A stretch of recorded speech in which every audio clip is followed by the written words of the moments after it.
Gloire à Dieu. C'est un très bon résumé, le mot « Alléluia », louer l'Éternel. L'Écriture nous dit dans le livre de l'Apocalypse que, Jean a vu une grande foule qui disait « Alléluia ». Amen. Bien évidemment, peut-être quelqu'un va me dire, et même pas une personne, beaucoup au milieu de nous, nous connaissons des temps d'épreuve, de difficultés, de souffrances. Et nous ne partageons pas forcément toujours nos difficultés, nos souffrances. Certaines sont publiques, privées, d'autres sont même intimes. Mais il y a un Dieu qui connaît la souffrance. La grande différence entre le message de l'Évangile et toutes les autres religions, c'est que Dieu a souffert en Jésus-Christ. Amen. Aucune religion ou spiritualité ne peut avoir, excusez-moi l'expression, cette prétention. Le seul qui l'a fait, c'est notre Sauveur et Seigneur Jésus-Christ. Voilà, il n'a pas refusé de souffrir pour nous, afin que nous soyons sauvés, préservés, gardés, renouvelés, jusqu'à son grand et glorieux retour. Et il y a quelque chose d'extraordinaire, et nous devons nous en souvenir, c'est que ce merveilleux Sauveur nous rappelle par les Saintes Écritures qu'à la fin, vraiment à la fin, alléluia, nous on connaît la fin. Il y a beaucoup de gens qui ne connaissent pas la fin, mais nous savons que la fin c'est la victoire de notre Dieu en Jésus-Christ et par le Saint-Esprit. Eh bien nous savons qu'il n'y aura plus de pleurs, il n'y aura plus de grincement de dents. Il n'y aura plus de souffrance. Qui n'a pas souffert un jour dans sa vie? On va lire un texte des Saintes Écritures. J'aimerais ce matin, bien sûr, vous encourager, et en vous encourageant, je crois que je vais m'encourager moi-même. Voilà, parce que c'est bon aussi de s'encourager les uns les autres. Alors, je vais quand même, avant d'ouvrir les Saintes Écritures, citer un verset. Même deux, que je n'avais pas mis dans mes notes, mais qu'importe. D'abord, dans le livre du prophète Jérémie, la Bible nous dit, c'est Jérémie qui le dit, que chacun se plaigne de son propre péché. Vous savez que très souvent, on regarde les autres, on dit celui-là, celle-là, un tel, ce groupe, c'est pas ci, c'est pas ça. Et quelque part, nous, on a l'impression d'être des gens parfaits. Mais il faut prendre le miroir de la parole de Dieu, et puis se rappeler que nous aussi, on n'est pas sans faille, et que finalement, au lieu de se plaindre du péché des autres, même si des fois il nous touche, c'est vrai, et on va voir que Dieu est un excellent potier, qu'il nous forme en tout cas, mais de se plaindre, Seigneur, mais finalement, je ne peux pas toucher les autres si ce n'est pas la prière, mais ce qui est important d'abord, c'est ma relation avec toi, et que je devienne quelqu'un de différent. Amen. J'ai été sauvé, mais tu veux bâtir quelque chose en moi, tu veux non pas que je me reconstruise, mais tu veux que je sois reconstruit, restauré par ta parole et ton Saint-Esprit. Amen. Alors bien sûr, si je regarde trop à tout ce qui ne va pas, je ne vais pas regarder à ce qui va. Et l'équilibre, ce n'est pas toujours d'observer ce qui va ou ce qui ne va pas, mais avant tout, c'est d'avoir les regards fixés sur Jésus, qui lui suscite la foi. C'est-à-dire qu'il va nous permettre avec la foi de continuer, malgré les épreuves, malgré les combats, malgré tout ce qu'on peut imaginer, ce Sauveur merveilleux qui a souffert comme personne connaît les souffrances. Et il va nous accompagner, il va nous garder, il va nous renouveler par le Saint-Esprit. Et s'il y a quelques souffrances, il y a mieux encore que le baume de Galade. Le baume de Galade était très réputé dans l'Antiquité. C'est mieux que le baume de Galade parce qu'il va nous guérir. Il est le meilleur des médecins, le meilleur des psychologues, le meilleur des maîtres. Il est le meilleur en tout. Alléluia. Alors, c'est important. On va lire dans l'Épître aux Romains. Un certain Luther qui a dit de bonnes choses, il n'en a pas dit que des bonnes, mais enfin il en a dit des bonnes, il a dit que c'était la cathédrale ou le temple de la foi, l'Épître aux Romains. Vous voyez? Et c'est vrai que dans cette épître aux Romains, eh bien, il y a vraiment des choses excellentes pour nous. Alors on va lire dans Romains chapitre 8. Notre frère a prêché il y a quelque temps sur Romains chapitre 7. Voilà, je me rappelle, eh ben, je pensais déjà plus, mais on va parler de Romains chapitre 8 et verset 18. Voici ce que dit l'apôtre Paul. Alors, peut-être que ces versets que nous lisons ne sont pas des provocations de Dieu. La souffrance, c'est quelque chose de difficile. Mais il n'y a pas un seul homme, une seule femme sur cette terre qui n'a pas souffert. Mais il y a la solution dans l'Évangile. Non pas que nous n'allons plus souffrir dans notre vie chrétienne, nous allons continuer à souffrir. Mais nous allons pouvoir supporter la souffrance. Parfois, elle s'arrêtera aussi dans certaines épreuves. Et puis, on va continuer. Et même dans ces souffrances-là, on aura la paix et même la joie. Ça, c'est un peu plus difficile à certains moments, mais en tout cas, on peut avoir la paix. Amen.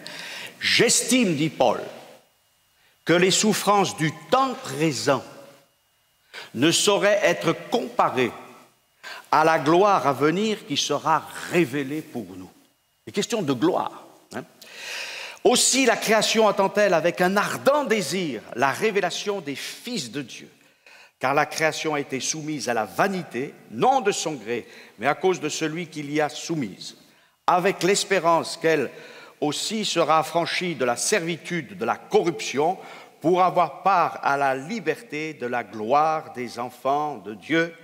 Or, nous savons que jusqu'à ce jour, la création tout entière soupire et souffre les douleurs de l'enfantement.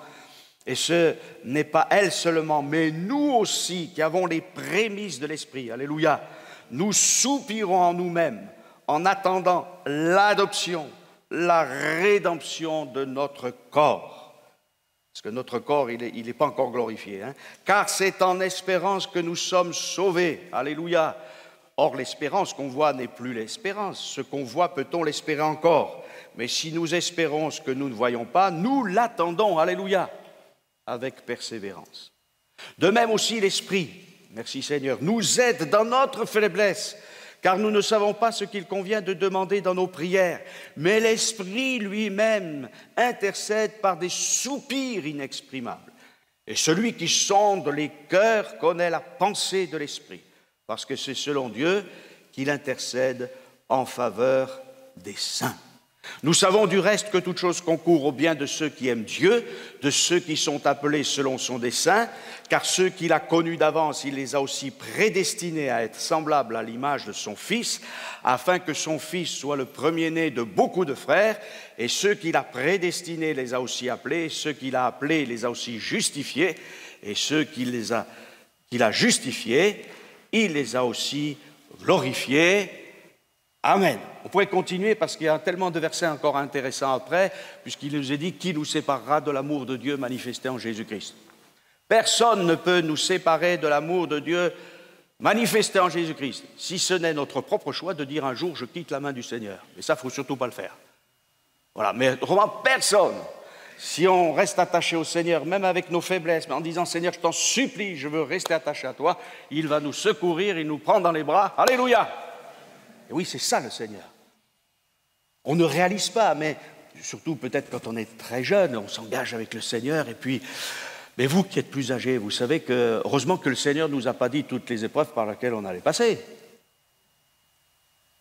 Et heureusement que d'ailleurs, même dans le monde, on ne sait pas. Les gens, ils veulent savoir. Parfois, ils vont du mauvais côté de la balance. Ils vont chercher, au travers des médiums, des voyantes et tous ces gens-là, savoir qu'est-ce qui va se passer. Il ne faut surtout pas aller voir ses fils et ses filles du diable, excusez-moi, mais c'est la véritable expression. Mais ce qu'il faut, c'est faire confiance au Seigneur. Je ne sais pas ce qui va m'arriver, mais je sais que celui en qui j'ai cru, il est fidèle. Amen. Il est fidèle. Il ne ment pas. Et il y a deux choses qui sont importantes, parce qu'on est dans un conflit aujourd'hui de mots, de tout ce que vous pouvez dire, mais vous voyez que dans ce texte, il est question des promesses de Dieu, de la parole de Dieu, mais aussi de celui qui va pouvoir les accomplir dans nos vies, qui s'appelle le Saint-Esprit. Et nous ne devons pas oublier ça. Moi, j'entends des gens dire la parole, la parole, la parole. Oui, mais attention de la façon dans laquelle nous traitons la parole. La parole, c'est une épée. Mais c'est l'épée de l'esprit. Et si nous ne sommes pas remplis de l'esprit, avec l'épée, on peut couper des têtes, on peut couper des bras, et on peut faire beaucoup de mal, et on peut se faire aussi du mal à soi-même. Comment dirais-je, le geôlier de Philippe allait se supprimer avec son épée. Vous voyez? Et Paul lui a dit, ne te fais pas de mal. Nous sommes tous ici. Alors, l'écriture, c'est extraordinaire, mais que Dieu nous donne toute sa sagesse, toute sa capacité pour utiliser cette parole, pour faire du bien et pour séparer le péché du pécheur, certes, mais avec la grâce et dans l'amour de Dieu. Jamais nous ne devons simplement faire ressortir un aspect divin au détriment de l'autre. Vous savez comment ça s'appelle, ça, quand vous faites ressortir un élément, une vertu divine ou une qualité morale au détriment des autres? Eh bien, ça s'appelle une hérésie. Voilà. Ça s'appelle une hérésie. Pourquoi? Parce que Dieu est un Dieu de sagesse et d'équilibre, un Dieu de patience, d'amour, de fidélité, et il bâtit son Église. Alors, dans les temps de l'Église, dans nos temps personnels, et j'aimerais m'adresser à votre vie personnelle, plus que peut-être à une vie simplement communautaire, mais on a des combats, on a des luttes, on est parfois broyé dans nos sentiments, on est broyé dans nos émotions, on ne sait plus quoi penser, on ne sait pas comment réagir, parce que le travail, parce que la santé, parce que la famille, parce que peut-être aussi, c'est vrai, notre vie spirituelle, peut-être, je ne sais pas, des relations fraternelles. Il y a tellement de sujets de difficultés et de souffrances. Pas vrai? Voilà. Et Dieu ne dit pas, écoutez, à partir du moment où vous convertissez, pétales de rose, voilà. C'est pour ça qu'il faut se méfier du côté sentimental et mystique au mauvais sens du terme, vous voyez? Parce qu'on idéalise, parfois on est dans une sorte d'utopie, et on n'est pas dans les réalités de Christ.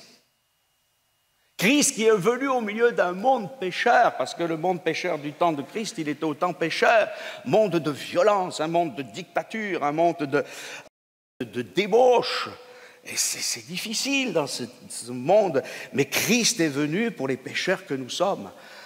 Et certes, il y a beaucoup de difficultés. Alors, je resterai sur 2 versets, mais plus particulièrement sur le verset 28. Mais Paul dit d'abord, j'estime que les souffrances du temps présent ne sauraient être comparées à la gloire à venir qui sera révélée pour nous. Des souffrances qui sont là, mais qui ne sont que temporaires. Parce qu'un jour, qu'on le veuille ou non, ça va s'arrêter. Et si on compare notre vie, même si on pouvait vivre comme Jeanne Calment 120 ans, par rapport à l'éternité, on ne va pas faire des mathématiques, mais on sait que c'est 0. Alors c'est vrai, vous allez dire, oui, mes frères, pendant qu'on vit dans l'épreuve, à qui le dit-nous, hein? Parce que chacun d'entre nous, on a des épreuves. Même ceux qui ont le plus de piété ne sont pas éprouvés d'épreuves, ne sont pas épargnés d'épreuves. Job n'a pas été épargné. Mais ce qui est intéressant, c'est qu'au sein de la tempête, Dieu a parlé à Job. Et Job, il a progressé dans sa vie spirituelle. On n'en est pas aux souffrances de Job. Et on ne souhaite à personne de passer par là où il est passé.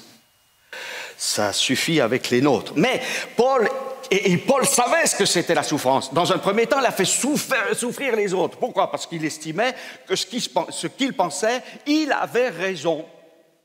Donc, il a fait souffrir les autres. Et puis après, il a souffert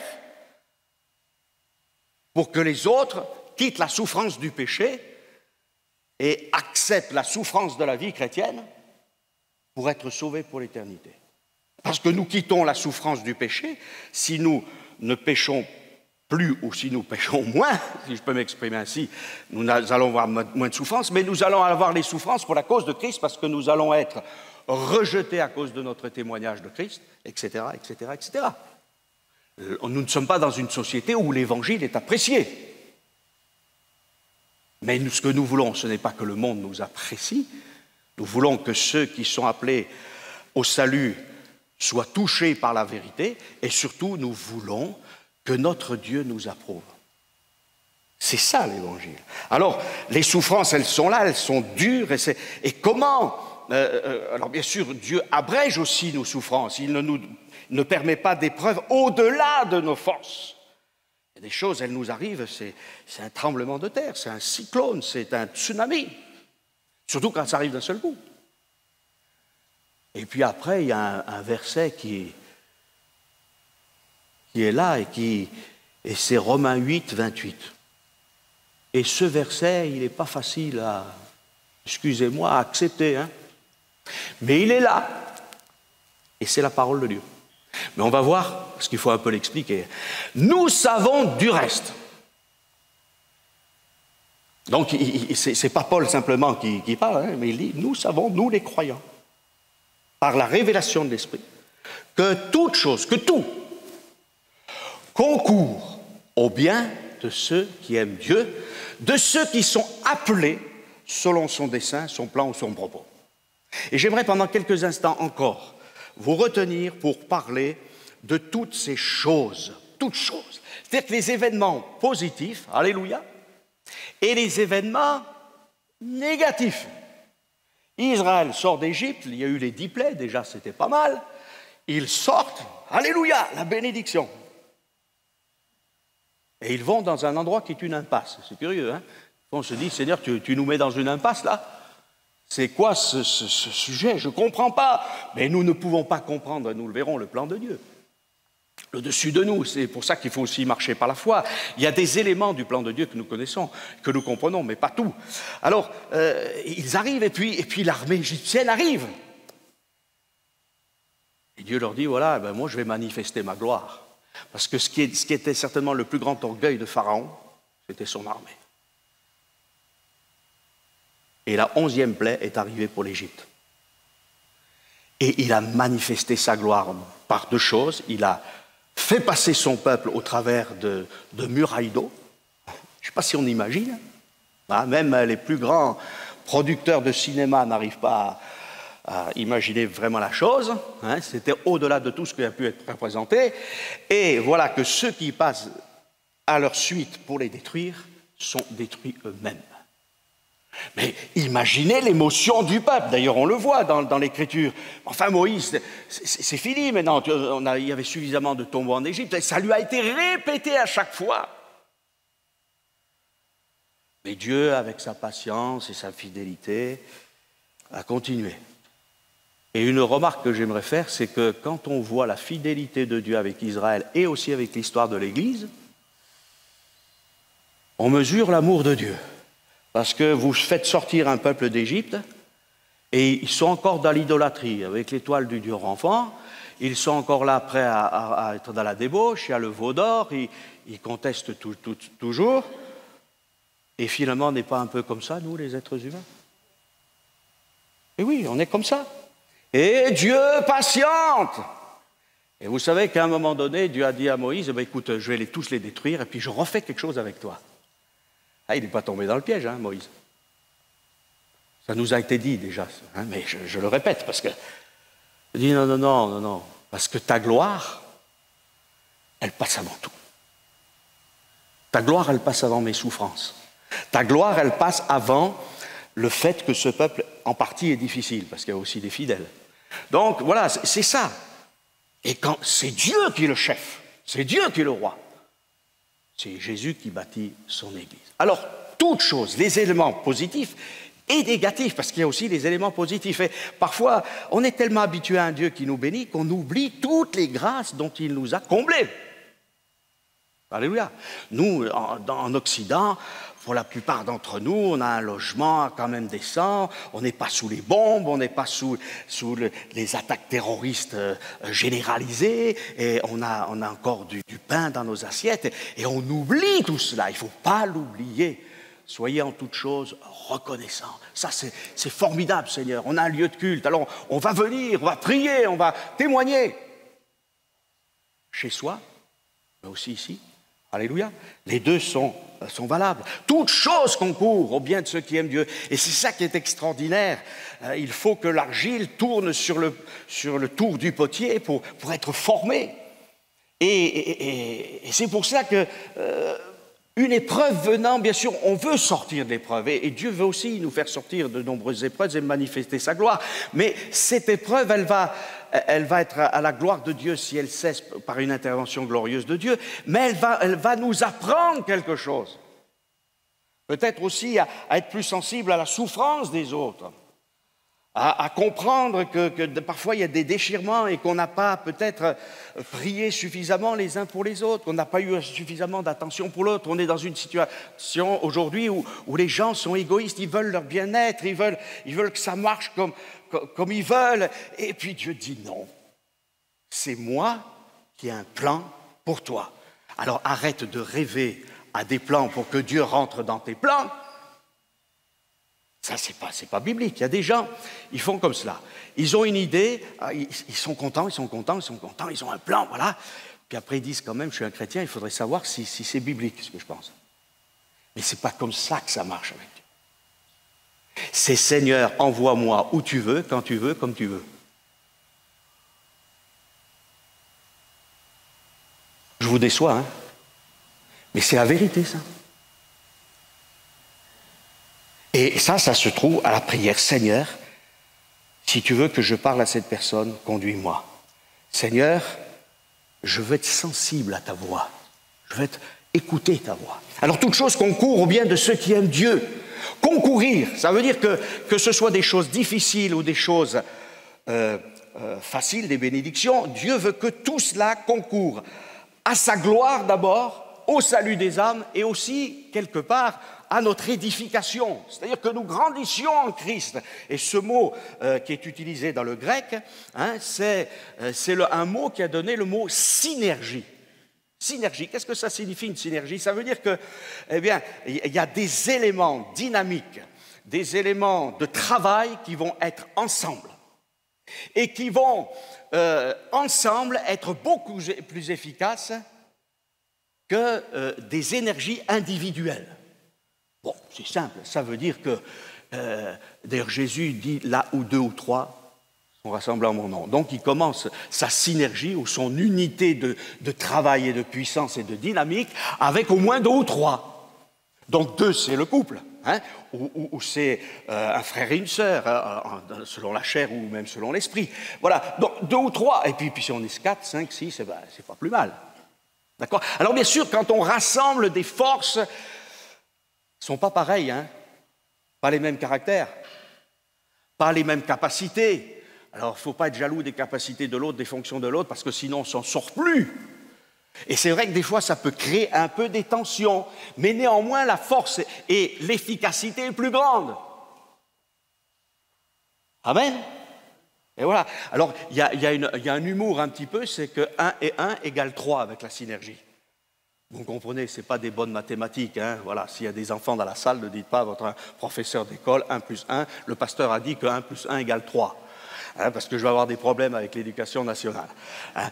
Non, mais ça veut dire que finalement, quelque part, en étant 2 ou 3 ou 4, il y aura beaucoup plus que même l'énergie ou les qualités prises individuellement. Amen. Et c'est pour ça que même quand il y a des groupes de division dans l'Église, en disant mais nous on est dans telle activité, voilà les autres, ça fragmente encore. Vous voyez? Alors c'est difficile hein, d'être unis. Hein. Et on va toujours. Mais comment être unis? Est-ce que l'Esprit de Dieu il est divisé? C'est sûr que s'il y a des frères et sœurs qui ne prient pas, qui n'ont pas une vie de piété, ça va. Hein. Il faut que tous ensemble, dans notre comportement individuel et dans notre comportement collectif, on soit en communion avec celui qui nous a rachetés. Et plus nous nous rapprochons du modèle qu'est Jésus, plus nous nous rapprochons les uns des autres. Et ça va être un travail de souffrance pour nous. Parce qu'il faut accepter, il faut... Voilà.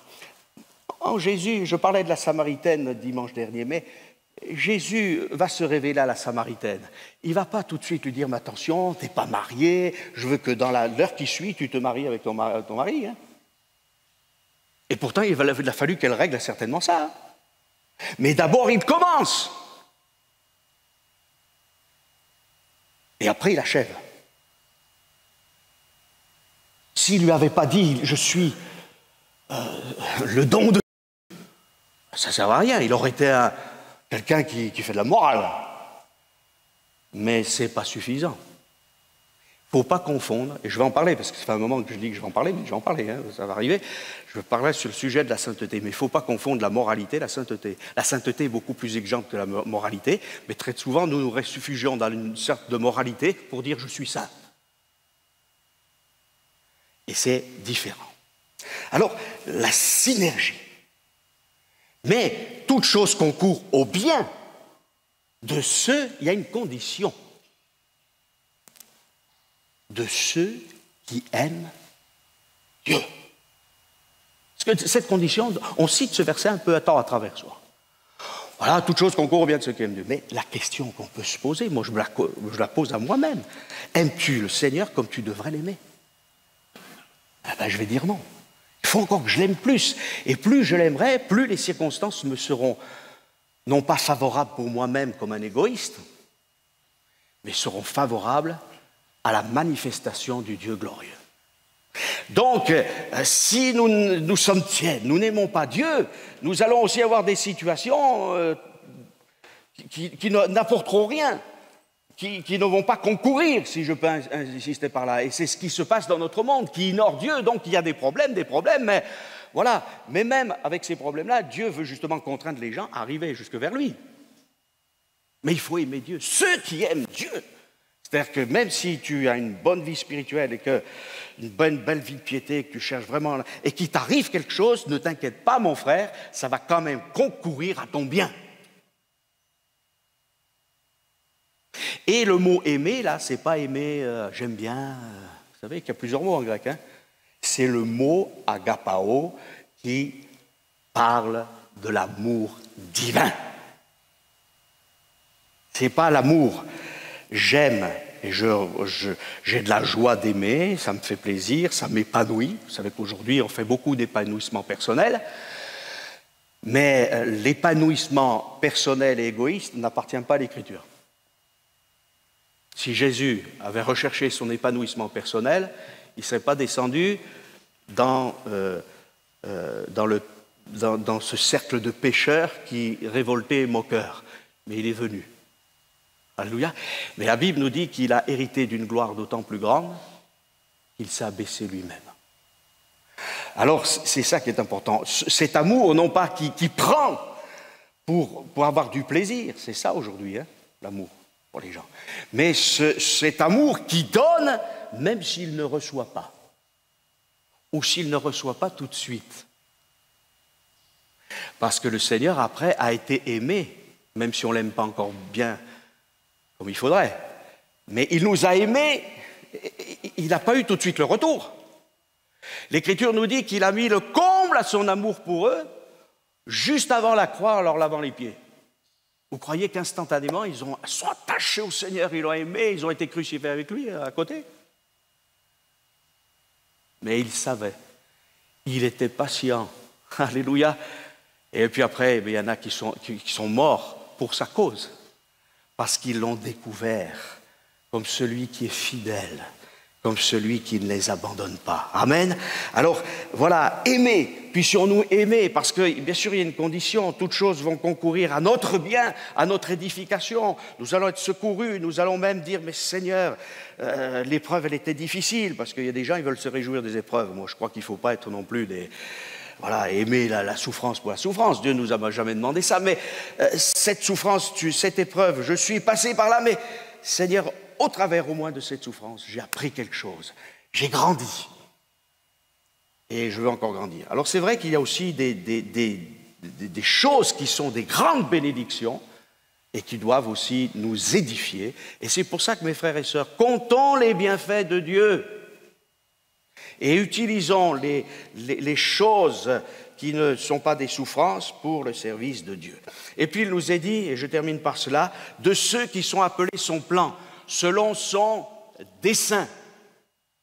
Donc Dieu a un dessein, Dieu a un plan, et finalement, la traduction d'Arby dit ceci, ceux qui sont, comment dirais-je, appelés selon son propos. C'est un peu curieux. Ce qui est comme proposé par Dieu, mais dans lequel nous allons rentrer, ce qui est devant nous, et qui est une grande bénédiction. Amen. Quel est le dessein de Dieu? Quel est le plan de Dieu? Alors, je vais peut-être commencer, certains vont dire, moi, il faut que je trouve mon service dans l'Église. Oui, c'est vrai que c'est une partie du plan de Dieu. Il faut que je trouve mon activité, mon service dans l'Église. Maintenant, j'ai trouvé, donc je suis dans le plan de Dieu. C'est bien, mais c'est en dessous du grand plan de Dieu. Voilà. Alors, ce mot « propos », ça veut dire que Dieu met devant nous quelque chose. Voilà. Et vous savez, dans l'Ancienne Alliance, on doit être attentif à toutes ces images de l'Ancienne Alliance, il y a quelque chose qui était renouvelé toutes les semaines et qui était sur une table dite de proposition. Dieu proposait, eh bien, les prêtres devaient placer des pains qui symbolisaient bien sûr Israël, mais plus que cela, nous le savons, puisqu'ils représentaient Christ. Alléluia. Et en fait, le plan de Dieu, ce n'est pas mon activité dans l'Église, de savoir si je dois être pasteur, diacre, je ne sais pas quoi, ancien, ou il faut que j'ai une activité dans tel ou tel domaine. Tout ça, c'est bien. Alléluia. C'est une partie du plan de Dieu. Mais le plan de Dieu, c'est Jésus. Eh oui. C'est Jésus. Et parfois, nous avons la tête dans le guidon, comme on dit, et nous voyons plus nos émotions, nos pensées, notre service, plutôt que Christ. Jésus, alors ces pains, c'était du pain, et pain de proposition, et je termine par quelque chose de très simple, parce que va dire Jésus? Eh bien, il va dire, je suis le pain de vie. Ça revient 3 fois dans Jean 6. Je suis le pain de vie. Celui qui vient à moi n'aura jamais faim, et celui qui vient à moi n'aura jamais soif. Alléluia. Je suis le pain de vie qui est descendu du ciel. Si quelqu'un mange de ce pain, il vivra éternellement. Et le pain que je donnerai, c'est ma chair que je donne pour la vie du monde. Le plan de Dieu, c'est Jésus. C'est Jésus chez mon frère, chez ma sœur, chez moi. Le plan de Dieu, c'est Jésus. Et ça restera Jésus, parce que celui qui connaît Jésus, il connaît le Père. Et celui qui pourra nous faire vivre, eh bien, ce plan de Dieu, c'est-à-dire servir Jésus, même si on doit changer de service, même si on doit changer de lieu, même si on doit changer de travail, etc., c'est Jésus. Je suis le pain de vie. Vous savez, un jour, et je termine par ce texte, parce que je vois que là, je suis toujours trop long, mais je vais terminer par ce texte, c'est qu'un jour, David a été obligé de fuir de devant Saül. Et il est arrivé à Nob, et il y avait là plus que des pains de proposition que seuls, normalement, les sacrificateurs devaient manger. Mais ce brave sacrificateur, il lui a dit, écoute, si tu es dans les conditions, prends-les. Alléluia.